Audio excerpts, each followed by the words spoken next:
I'm immigration attorney Michael Feldman. This is Immigration Processes. Today what I want to do is cover the most common process I see, which is the family immigration process. It involves three distinct steps. The first one is the family petition, and that's what we're going to cover today. To understand the family petition process, you got a couple terms that you're going to need to understand first. First one is the form. It's called the Form I-130.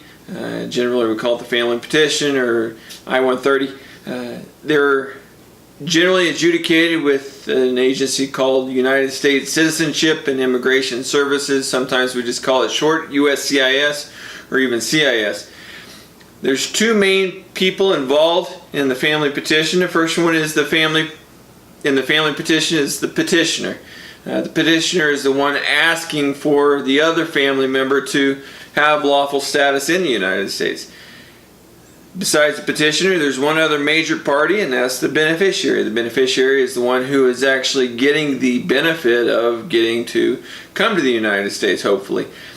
With beneficiaries, there's also beneficiaries called derivative beneficiaries, and those are other family members related to the primary beneficiary. What family members first can qualify under the family petition?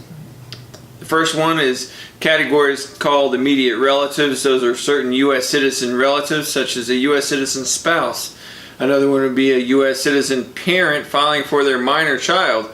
Another one would be a U.S. citizen child filing who's 21 or over, filing for their parent.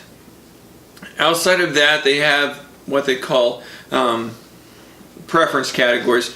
And they are called preference categories because Congress set up a certain amount of people to be able to come in, of immigrants of certain family members.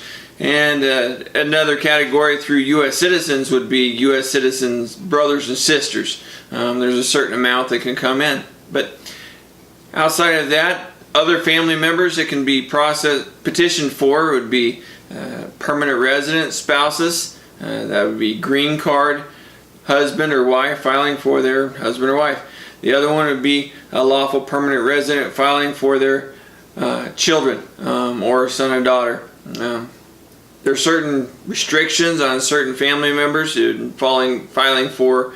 You can't file for a married son or daughter as a permanent resident. If you have that family relationship, then the next step is you got to decide, well, what kind of evidence are we going to use? The first thing you got to have absolutely is the form itself, which is the Form I-130.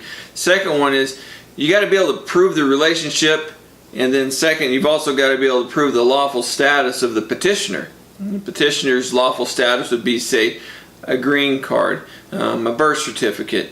Those are the primary sources. You can also use other sources like, say, a passport. A U.S. passport would be proof of lawful status here in the United States. Then the relationship. Say it's a brother-sister, for example. Well, what we want to do is we want to show the common parent and show that they're brother and sister.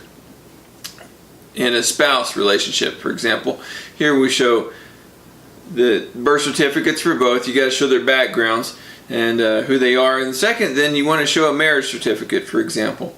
So that would be the primary source of proof. Other things that can be used for marriage relationships is what they call bona fide marriage proof, which would be, say, sharing of income, bills, children together. Those would be the sources of proof.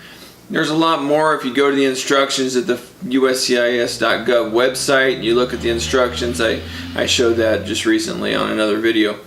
Okay, so and where do you file it? That's in the instructions. Depending on where you live is going to tell you where you need to file it. So from there, what's next?